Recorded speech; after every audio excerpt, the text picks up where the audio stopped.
Chapter 8, Mishnah 6. According to biblical law, any parts of Kodshe Kodashim offerings, most holy offerings, such as the Olah, Chatas, and Asham, that became disqualified must be burned inside the temple courtyard.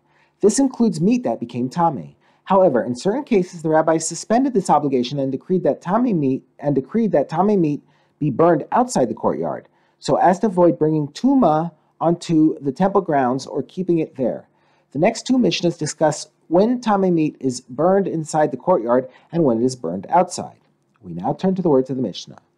The rule for meat of Kodshe Kodashim that became tameh, whether it became tameh through contact with a primary source of tumah that makes it biblically tameh, or through contact with a secondary tumah that makes the meat tameh only by rabbinic law, and whether the tumah contamination occurs inside or outside the temple courtyard, is as follows.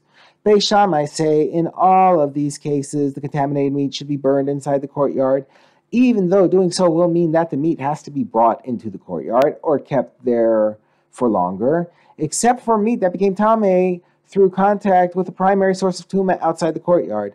Since that meat is biblically tameh, and it is now outside the courtyard, we may not bring it inside. Rather, we burn it outside the courtyard.